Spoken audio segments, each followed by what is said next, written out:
আসসালামু আলাইকুম এভরিওয়ান। আজকে সকাল সকাল অনেক বেশি মাছ আনছে রুবার বাবা।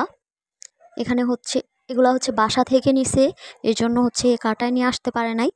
উনি চিটাং রোড গিয়েছিল, কিন্তু এখানে মাছ মন মতো পায় নাই, এর জন্য বাসা থেকেই নিছে।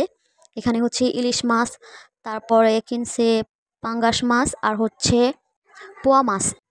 এখানে আমি ইলিশ মাছগুলা কেটে ধুয়ে এখন প্যাকিং করে নিতেছিলাম। আর রিহান বাবু আমার পাশে দাঁড়ায় রইছে। তো ও মাছ দেখতে অনেক বেশি পছন্দ করে, ও দাঁড়ায় দাঁড়ায় মাছ দেখতেছিল। এখানে আবার বইসা পড়ছে, এখন মনে হয় পা ধরে গেছে, অনেকক্ষণ যাবত এখানে দাঁড়ায় ছিল।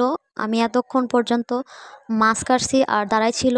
এখন আমার কাটা শেষ হয়েছে, এখন রুবাইর বাবার মাছ কাটা শুরু। আমি বড় মাছ কাটতে পারি না, এই জন্য রুবার বাবা আমাকে কেটে দিতেছিল। আর এই বিড়ালটা এত বেশি ডিস্টার্ব করতেছিল, বারবার পারে না হাতের থেকে মাছ কেড়ে নেয়, এরকম একটা অবস্থা। তো আমি বিড়ালটা বারবার তাড়াইতেছিলাম, তো সে বারবারই এখানে আসতেছিল। ওই তো আবার চলে এসেছে। আমি মাছ কাটার সময় রুবার বাবা বলতেছিল, কারো কাছ থেকে আমার বটি আয়না দাও, আমি তোমারে কাইটা দেই। তো কারো কাছে যাই নাই, বলছিলাম আমারটা কাটা শেষ হলে আপনি কাইটেন। তো সে এখানে বসে পড়ছে মাছ কাটার জন্য। তার কাজ আমার থেকেও বেশি, তার 3টা বড় বড় পাঙ্গাস মাছ কাটতে হবে। সে আমাকে অনেক অনেক কাজে হেল্প করে। তো আমি এই মাছগুলো কাটতে পারবো না বলে সে আমাকে কাইটা দিতেছিল। আর এই মাছগুলো অনেক কষ্ট করে কাটছে, যেহেতু বড় মাছ একদমই বটি দিয়ে কাটতে পারতেছিল না। এখানে বেলুন নিছে, কাঠ নিছে, চাকু নিছে, এগুলা দিয়ে অনেক কষ্ট করে কাটছে। এই তো ফাইনালি কাটা শেষ। এখন আমি ধুয়ে আনছি এগুলা, এখন আমি প্যাকিং করে নিব। পাঙ্কাশ মাছ রুবার বাবা একদমই খায় না, শুধু ভেজে দিলে খায় আর কি। তো এই মাছগুলা আনা রুবাইয়া আর রিহানের জন্য, যেহেতু ওরা কাটা মাছ খেতে পারে না, এর জন্য পাঙ্গাস মাছটা নেওয়া। আগে তো একদমই নিত না।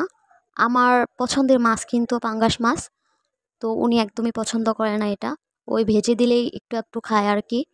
আর তরকারি রান্না করলে তো একদমই ছুবেও না। পাঙ্গাস মাছে অনেক বেশি তেল আর রক্ত বের হয়। এই তো কয়েকবার ধোয়ার পরও পানিতে রক্ত চলে আসছে। এই ভিডিওগুলো করার জন্য আমার ফোন থেকে 3টা অ্যাপস ডিলিট করতে হয়েছে, কারণ আমার ফোনে একদমই জায়গা নাই। মেমোরি ঢুকাইছি, মেমোরি শো করতেছে না। মেমোরি 2বার চেঞ্জ করে আনছি, তাও মেমোরি শো করতেছে না। বুঝতেছি না মোবাইলের সমস্যা না মেমোরির। তারপর এখানে পোয়া মাছগুলো কেটে নিছি। আজকের মতো এই পর্যন্তই। সবাই অনেক বেশি ভালো থেকো। আল্লাহ হাফেজ।